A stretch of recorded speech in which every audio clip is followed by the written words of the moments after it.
I've got a shorter review for you guys today, but several more long-form videos coming soon, including a Resident Evil 4 review and a Dante's Inferno retrospective. Until then, I wanted to quickly cover this game.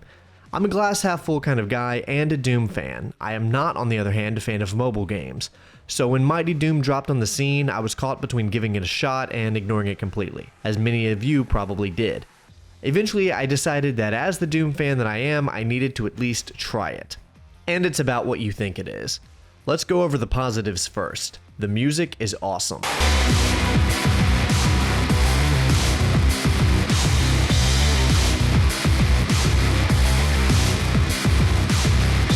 It's pretty much all just EDM remixes of the heavy-hitting tracks from the franchise. E1M1, The Only Thing They Fear Is You, etc. So if you're playing with headphones, it'll be a fun experience, but it is worth noting that it's entirely because of Mick Gordon's excellent composition that it is the case. Although the music here isn't done by Mick, it's all just reinterpretations of his already brilliant work, so I'm still giving him some of the credit here. The graphical fidelity is amazing, and the art style is a really great implementation of what they were trying to do. They wanted a silly little toy graphic version of Doom, and everything in the game is exactly that. I'd also like to praise the fact that they didn't censor the blood and gore, they just worked it in appropriately. It would have been so easy for them to just not add blood or gore to try to appeal to the children that this game is clearly trying to appeal to.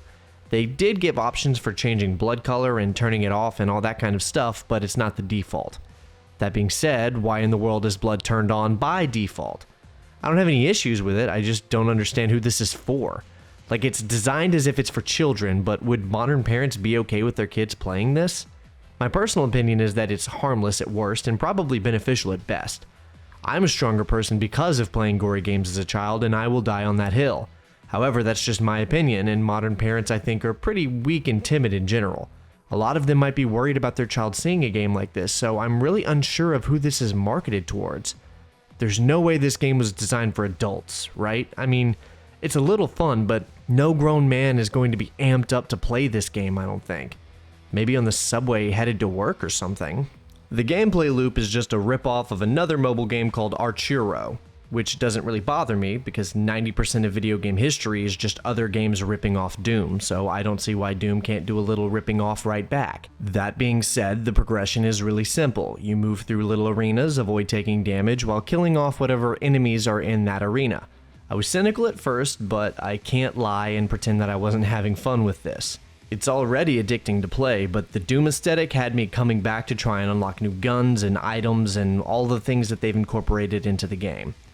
Mighty Doom features an armory-like mechanic where by playing the game you unlock new armor pieces and weapons that you have to upgrade, and when you get 3 of the same item, you can even fuse them together to make them more powerful and help you get through it, which is going to be necessary because the difficulty of these levels goes up really fast.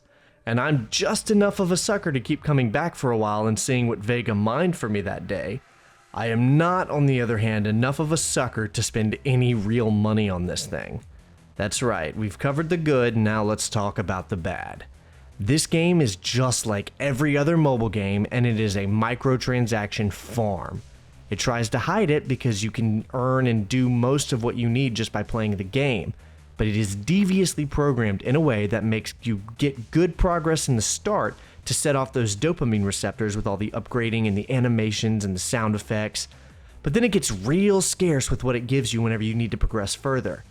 The UI is very intentionally designed to highlight and encourage all of the different loot crates and boxes you can buy, hoping that you get a BFG or a Crucible or something. There's also a few very annoying bugs, like when you first start a new arena, if you fire a rocket, it just explodes and doesn't project forward, which really put a damper on how I like to start areas with a rocket. You get constantly smothered in these tiny little upgrades for your Slayer that only apply to the mission you're currently playing and reset as soon as you either finish or go to another level, kind of like how in League of Legends you have to apply the upgrades again every new match, except here, you barely feel them.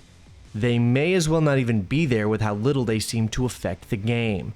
I can sort of tell the difference after I've stacked a few, but it's not enough to warrant the mechanic. If you want to actually feel your Slayer get stronger, you have to apply permanent upgrades in the menu in between missions, which of course gets harder and harder because it gets more expensive to do each upgrade, and then your capability to attain the points you need to do so within a reasonable amount of playtime withers with each click of an upgrade button. Things like this are the main reason I don't play mobile games at all, because the concept has potential, there's clearly been some work put into this thing, but it ends up just being a farm for microtransactions. Alright, let's begin the listing process. I'm listing Mighty Doom as a C-list game because it's a mobile, microtransaction-riddled product at its core, which is the bottom of the barrel as far as game design is concerned, and it's not even worth being called even a bad B-list game.